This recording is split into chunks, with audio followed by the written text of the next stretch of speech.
Bring me you're tired, you're stressed, you're overwhelmed and anxious, yearning for some joy in life. It's time to go out and play.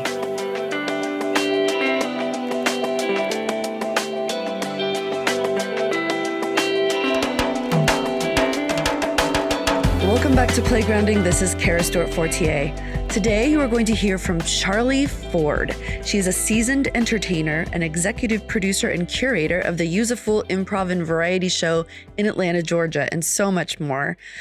Before we get to Charly's interview, I want to kind of address something that I'm sure maybe, I don't know if you've noticed or not, but my publishing schedule has been pretty sporadic. I keep saying this week, but I haven't exactly been weekly for a few months. My usual MO is to say how sorry I am. I'm so sorry.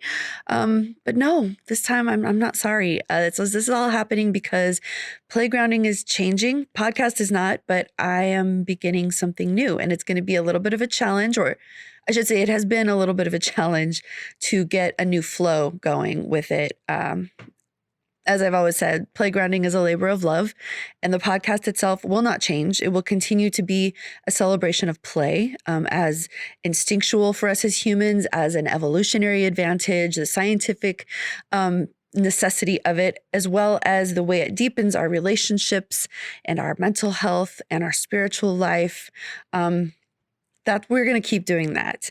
Here on the podcast, we've talked about this topic and learned from people about all of these things, every aspect, and that is going to continue. And I say we because I've never came to Playgrounding as an expert on play. I came in at the very beginning as a learner, and I'm still a learner.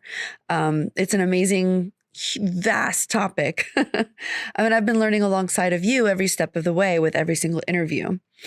But I've been learning a lot, and I think it's time for me to start crafting my own program. So that is what I'm doing. My focus for myself will be on mental health and spirituality. Like, as I said, the podcast will still go into all these other areas, but my new programs are going to be where mental health and spirituality intersect. My own area of expertise, obviously, as a former minister, and now wanting to work toward ordination as an interfaith chaplain or minister, my spirituality is kind of my thing.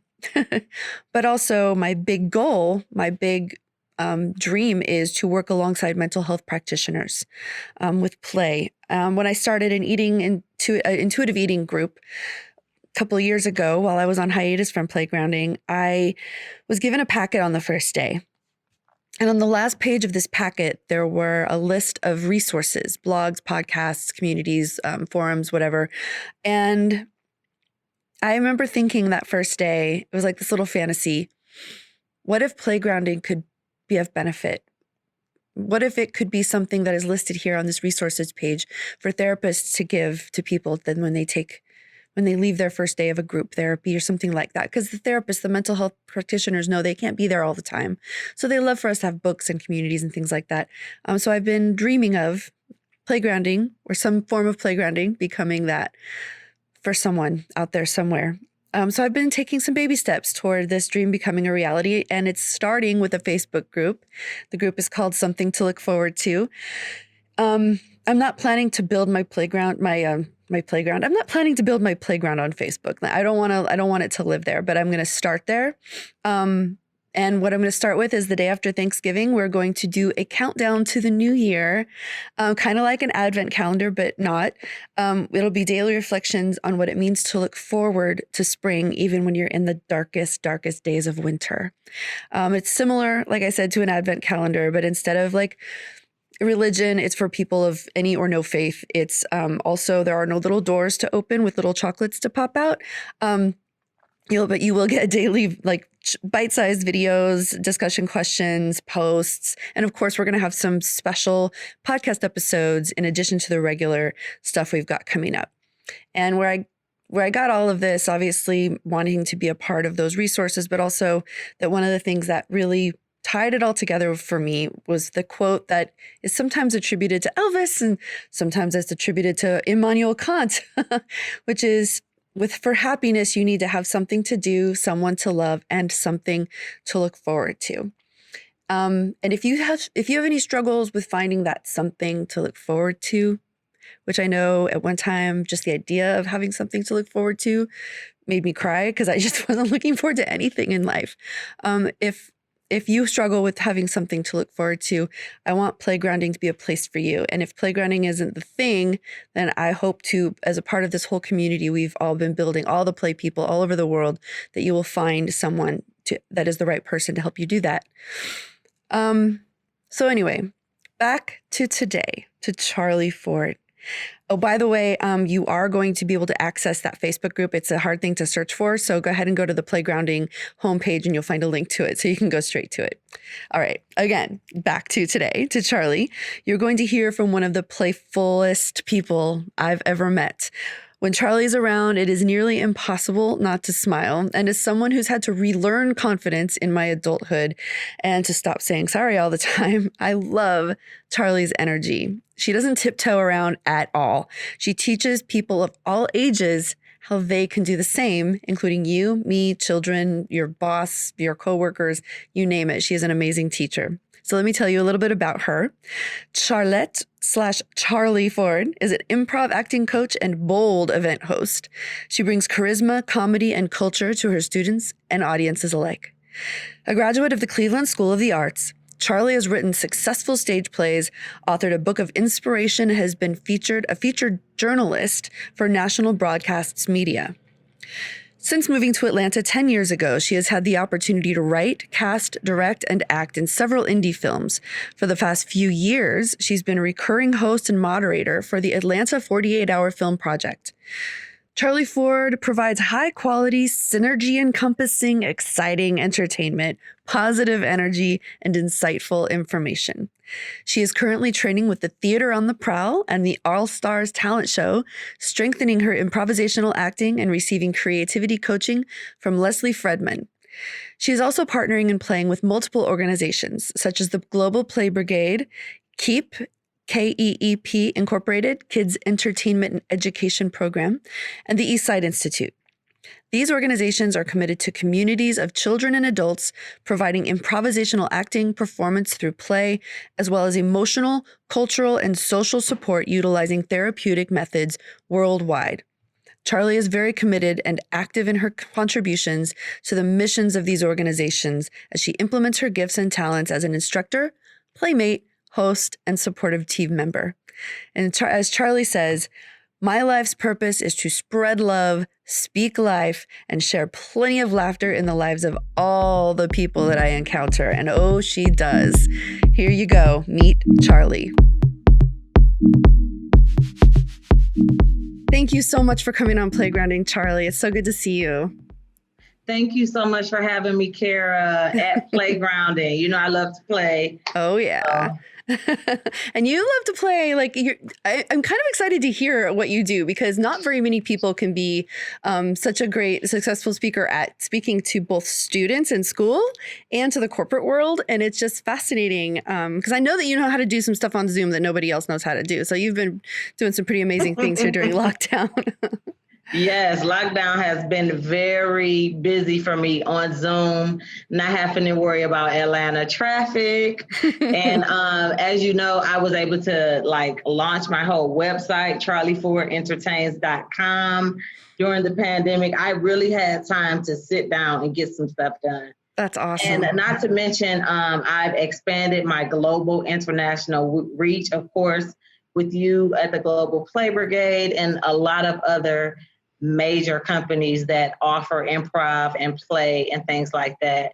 And the best thing about it is, like you said, I can do it with children and adults.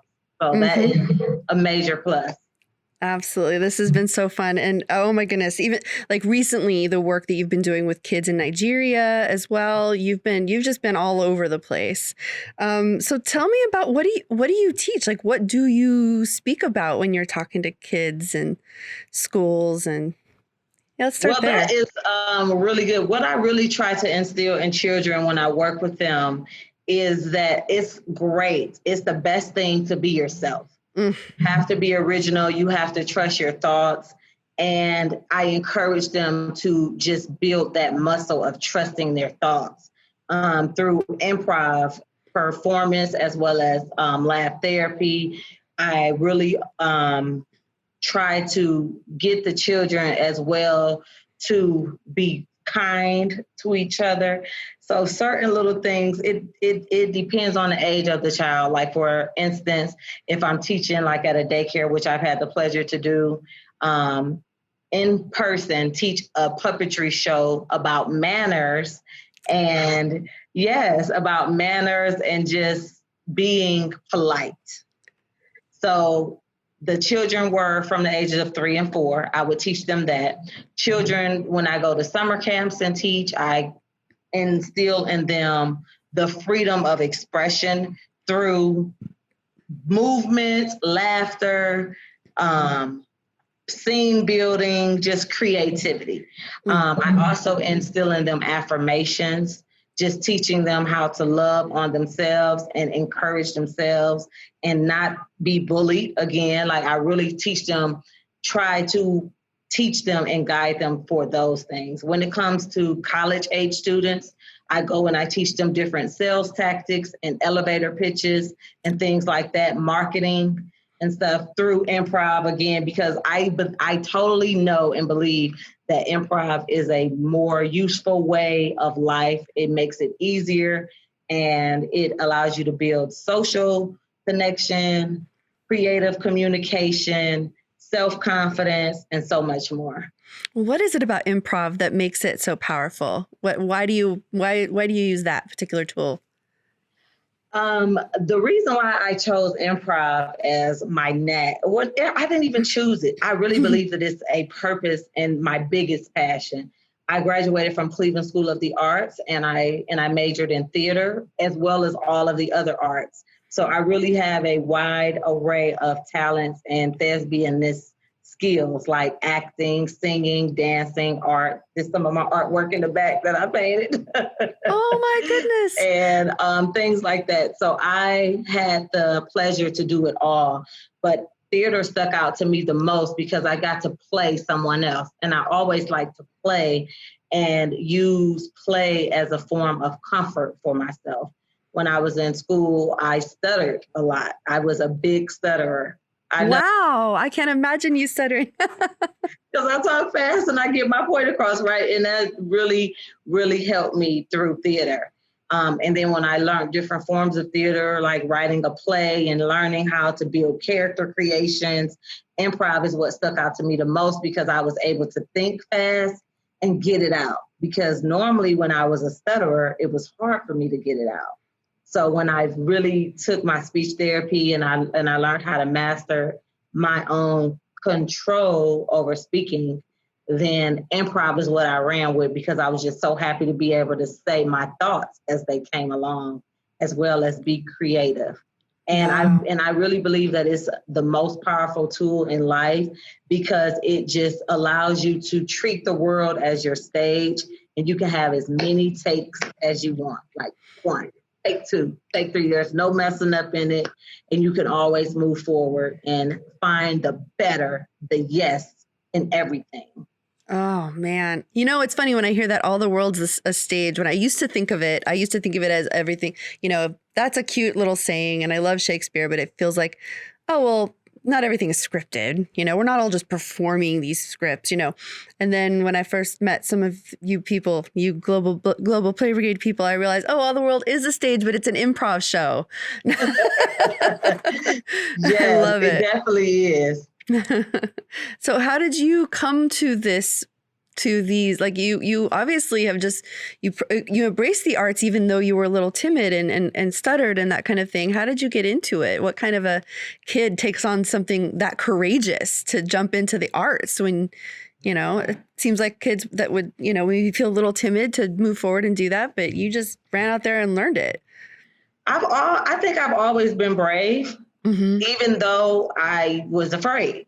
You know, like when it came to me reading out loud, I would find a way to show bravery through laughter. So that's how I overcame that timid fear that I had to show that I had, you know, quote unquote handicap or whatever, Mm-hmm. you know, when you think about it. And we all have them, you know. What I found that improv allows people to do is build that confidence muscle within themselves, no matter what, because you're trusting yourself that much to go along with what you think. Mm-hmm. And no one really wants to admit that they don't have the confidence or anything. But the number one of the biggest fears in the world is public speaking. Yep. Bigger than spiders, bigger than snakes. It's public speaking. Mm-hmm. So improv allows you to flex and get okay with speaking to yourself and speaking things that may not sound right, and being okay, just embodying them, number one, because your partner's going to always yes and you. Your partner's going to always make you look good. Those are like the top 3 rules. Yes and, accept all offers, which is yes and, make your partner look good, and raise the stakes. And in life, when you think about it, if you ever been married or ever thought about being married, you're like, yes, and I love him and I want to be with him. And we're going to get married and have children. And he makes me look good. He makes me feel good, right? So it really helps you strengthen your relationships. Absolutely. And most of all, build your confidence within yourself. So that's why. That's awesome. Well, so just out of curiosity, so like say I'm a kid and I'm having a really bad time and everything kind of sucks. And I hear you talking about all this stuff and it just feels like, well, nobody says yes and to me. And so why should I go out there and affirm everything and affirm people and all this stuff when, you know, I just feel like the world doesn't love me that way. Like, how does that work for me if I'm going to start doing this yes and thing? What kind of, is it a two-way street? How does that affect a kid? Like, what, just out of curiosity. Well, that's a great question, Kara. I think that as a kid, what we fail to realize is that they don't have a lot of experience, right? So they can go along with what you tell them, but they will have great questions along the way. And even if they have that woe is me syndrome, you could kind of get them out of that by showing them how other people make them look good. So it is just a total reciprocal type of interaction when you do this. And like anything else in the world, you have to give a little to get a little. So what I would tell that kid is, hey, get it together. You can do it. Right? Yes. And even if you don't think nobody is rooting for you, you're rooting for you. Ooh. So and that's why I give them that affirmations. I really instill those affirmations in our warm-ups because I want you to see how great you are, how powerful you can be, and how many of your dreams can really come true if you believe them and you tell them to yourself. Ooh, that is so good. Because it's not just something, you don't just give because somebody gives to you. You give because it's the right thing to do. And you yes and, wow, that's powerful. Definitely. And so you also take these messages into the corporate world. And so I'm curious how that translates into the business world. Awesome. Well, it's more than improv when we go into the corporate world, you know, because although improv is a great team building tool, you have to have trust with your coworkers and things like that. So it's really about building that team partnership relationship when I go into corporate settings and I talk to people about, you know, whether it's laughter and how healthy laughter is for you, you know. So I use different techniques and social therapeutic tools to help reach the adults. Because unlike children, we have a slew of experiences and a bunch of emotions that we don't want to let go of, and the ones that the thinking that kind of holds us hostage in our own adult minds. And what I also bring is play, because as adults, we don't laugh. Like as a child, we laugh like over 1,100 times a day or something like that. But as an adult, we only laugh like 5. Yep. I think my numbers are a little mixed up, but it's high. Like the space in between it is hundreds and thousands. Like we don't laugh. And an average adult laughs maybe about 13 times a day. That makes sense. And the child laughs hundreds and hundreds. So I just try to reiterate that playful spirit again to kind of awaken their creativity muscle, to allow them to trust and flow and build and market and sell and build those relationships with their clients. But again, they have to get out of their own head. Wow. Oh, that is really powerful. Like because you do coaching too, correct? Yes. So you do workshops, speaking and coaching. So do you take one-on-one clients, like where you sort of walk them through this kind of thing?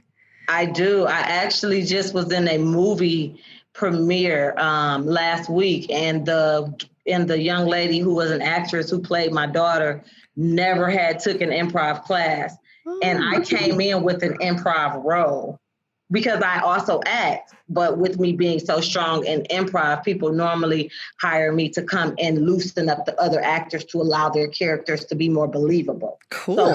So when I come on set, it's me with an agenda to really work them into their characters, because I may come on with a role that may be 3 to 5 minutes, but I'm giving them so many takes of things that this mother may say, which is the role I just played, and then loosening up that other actor to allow them to really make their character more believable. So with that being said, yes, I do one-on-ones, and I signed her up for a one-on-one improv coaching class because every actor should have improv training, because if your partner, say in live theater, if your scene partner does not know their lines, you can fill it in with improv. So if it was something vital, like you didn't bring the milk from the store, that was your line. So if you forget that line, I'm going to say, and then you didn't even bring the milk from the store. Yeah. Right? I'm going to say my line, and then I'm going to say your line. Like, and I forgot to bring the milk from the store. Yeah. You know, so it's going to be something about that milk that's going to have to be said. And that's what we need to know as actors, you know. So yes, wow. I do coach. And my favorite coaching is group coaching, because people grow a lot in group coaching, because you always have that one person who's going to ask the question that everybody wants to know, but they don't know if it sounds stupid. But that's what I'm there for, to help them get out of that. Oh, I don't know how I'm going to look. I don't know if it's going to sound stupid. Nope. At the end of the day, at the end of the class, they're asking those questions. Yeah.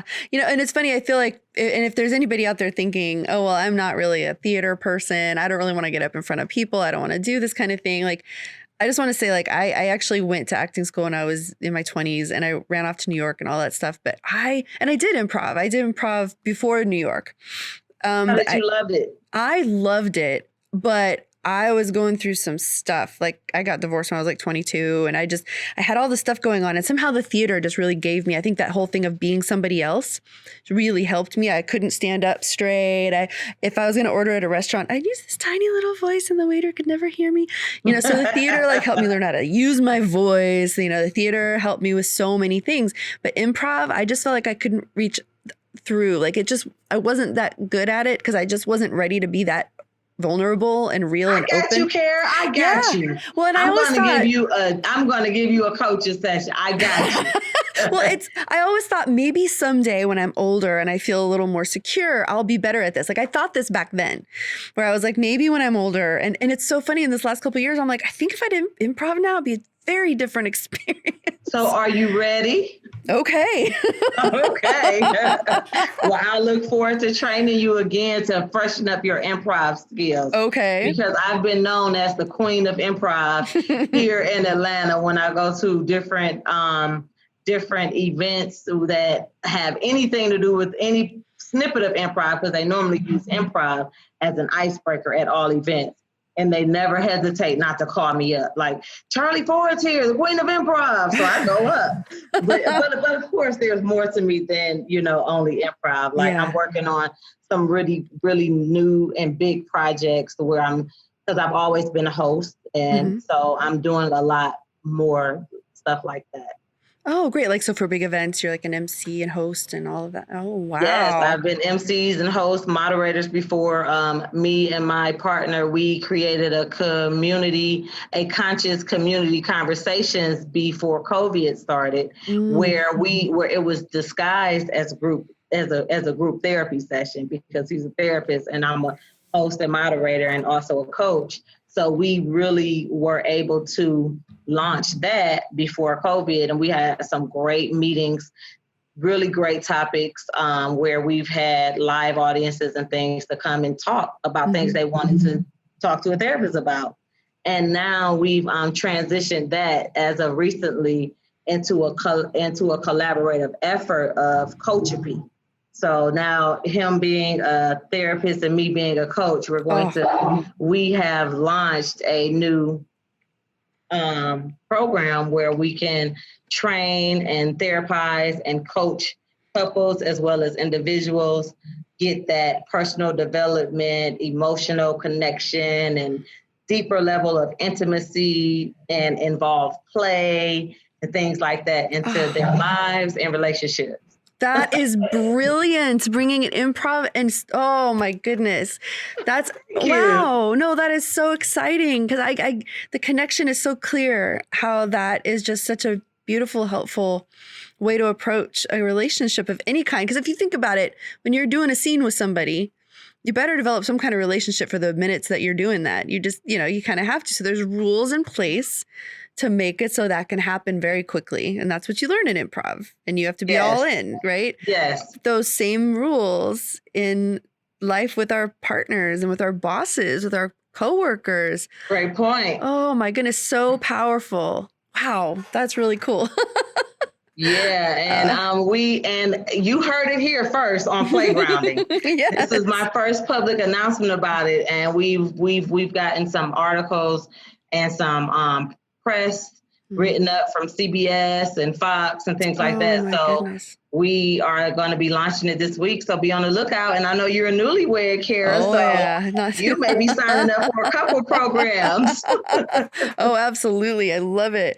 And so all of this, like you do so much. You started a little troupe or a little like program called Use a Fool. It's a huge troupe. It's a huge troupe. Huge. What I did with Use the Fool Improv and Variety Show was I created it. I'm executive producer, the head fool in charge, where I teach and train actors, improv, of course, and we do sketch comedy skits, and we allow variety acts to come on during our live shows. So I've had music, I've had art, dance, live instruments, comedians and things like that. So it's a huge platform. So my friends call me the female Keenan Ivory Wayans. Just So that makes sense. So I've made a great platform for improv actors that I trained, and also artists that share our stage to be in front of a live audience. Oh, that's great. I mean, it's one of those kind of environments where you don't really find anywhere else. Like maybe like church, where you get all these different art forms together and people mix it all up. Did like you just that. say church? No, I just laugh because I've always said, like, church has this unique thing where the arts for everybody, like there's a platform and kids Praise are up there. Dancing, people are doing all kinds of stuff. You got the choir. Yeah, and you got like all these different types of things going on at once. Like sometimes people do skits and some, so it's just, I always thought out in the, somewhere like at a library or at a jazz club on a night when nobody's playing, there should be nights like what you were just describing. It sounds amazing. Yes, it is. And it has been a blessing to grace some of the biggest comedy clubs here in Atlanta, Georgia. Like we've a lot. Yes, we've had standing shows for months running at the Uptown Comedy Club and Punchline Theater. So there are some really reputable comedy clubs, and they booked us every month to come and wow the audience and give them something they've never had before. Awesome. I just realized though why I associated with the story of Use a Fool with you as a kid, because there's something about your mom. Like this was her name that she named your troupe. Well, she used to call me that a lot as a child, but my truth wasn't on yet.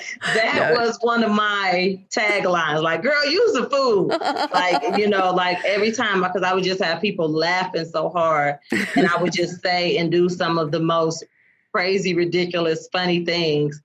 And they'd be like, use the food.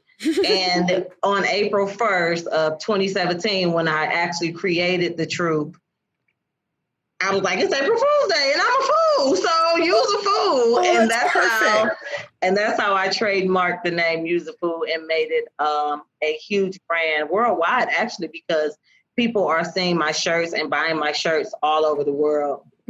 Wow, that's so cool. That is real. And you know what I absolutely love is just like one of the things I love the most is meeting people who just don't stop. They love things as a kid. They figure out what they are, what they want to be, and the confidence that they have.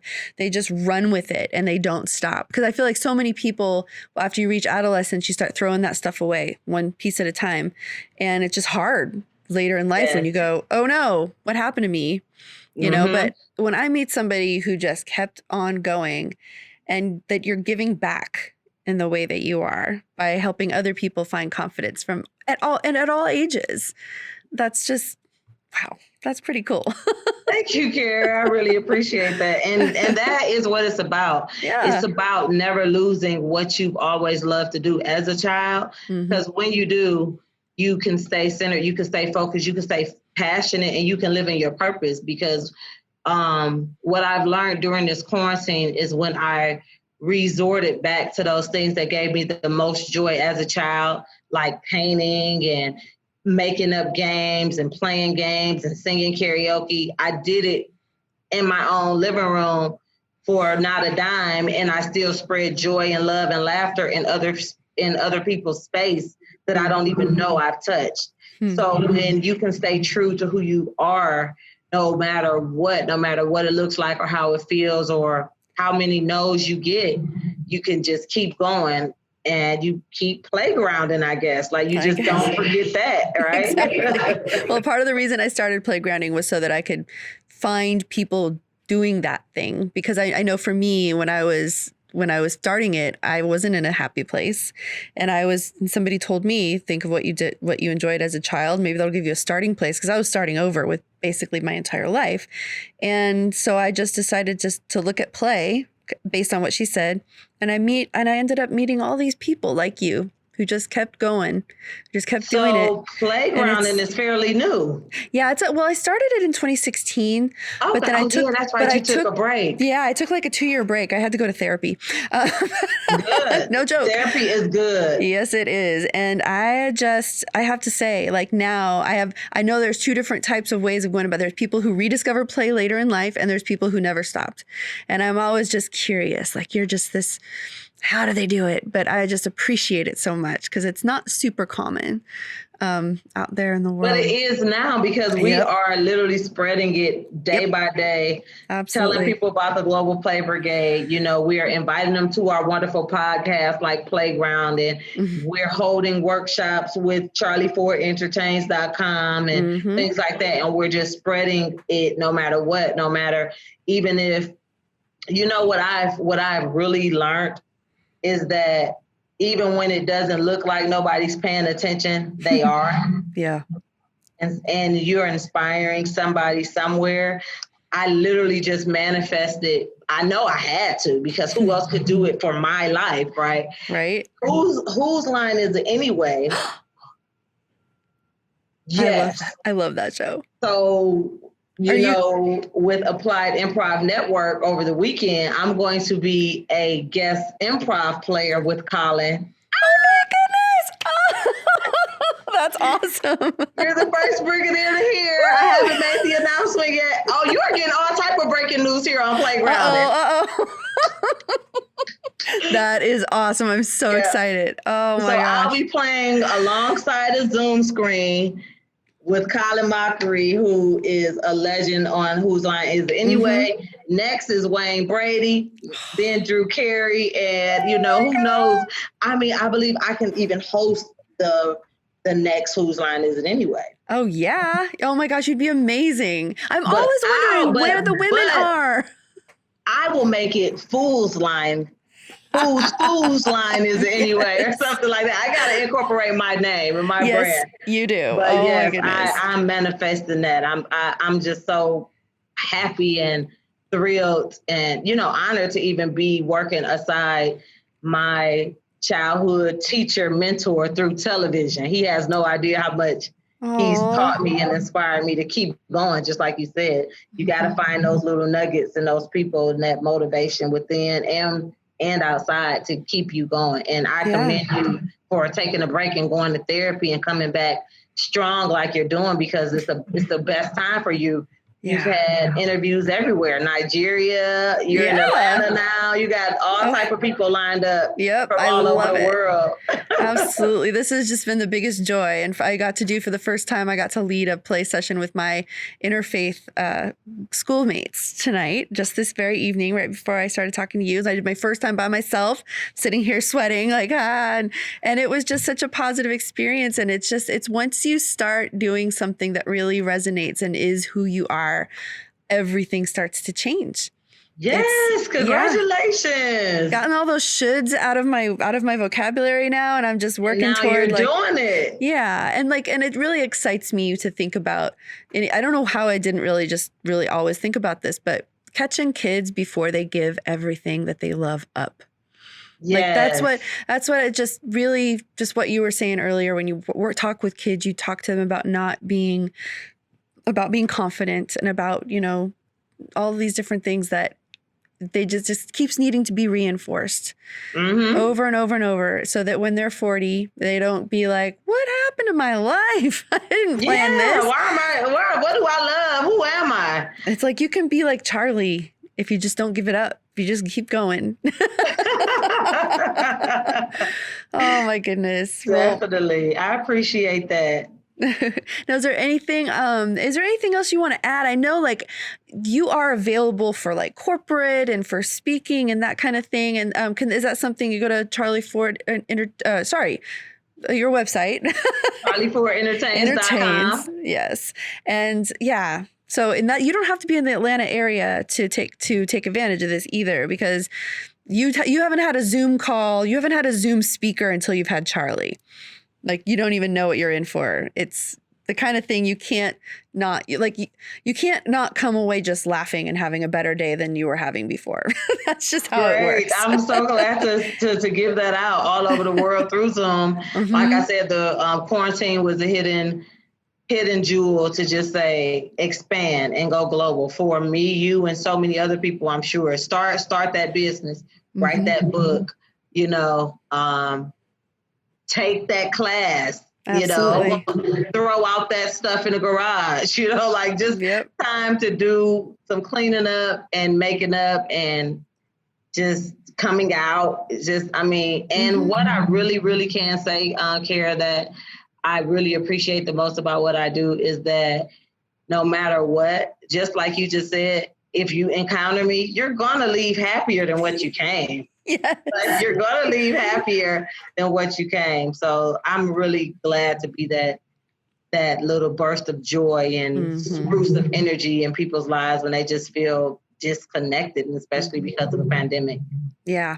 And there's one game that I found is from somebody else's schedule somebody else's session that they did. It was called Lost and Found. And I really think about I think we're thinking a lot about all the things we lost in the last 6 months. And it's hard not to, because we lost a lot. And everybody lost something a little different from the other. We're all in the same situation, but we're all in a different situation, our personal, But I think it's time to start looking at what we found during this time too, and take it forward and say yes to it, and definitely keep moving forward. Yes, and exactly. So I think that, you have a great message for us today, and I really appreciate it. Thank you so much. I appreciate that. I did. I'm just glad that you invited me on. I look forward to coming back again with some more big news. You're getting all my big news all today, the news. So. This episode's supposed to go out on Thursday, so I hope it's okay if I'm breaking all this news this week. I will, yes. Break the news. Break the news, girl. All right. I will. The play community will know all the big secrets. Yay. Awesome. Well, thank you so much, Charly. I really appreciate you coming on. Thank you so much, Kara, for having me. And I'm going to keep playgrounding and spreading the play throughout the world. And I'm glad to have you by my side as a friend and a partner in play. Thank you so much for listening. Be sure to join the Something to Look Forward to Facebook group. We're going to count down the new year, starting the day after Thanksgiving. Hopefully you'll make some playful, silly friends to have a little bit of fun with, and remember the return from darkness to light. You can find the direct link to the Facebook page on playgrounding.com on the homepage. Well, I will see you next week, and please have a very safe but happy Thanksgiving. Bye-bye.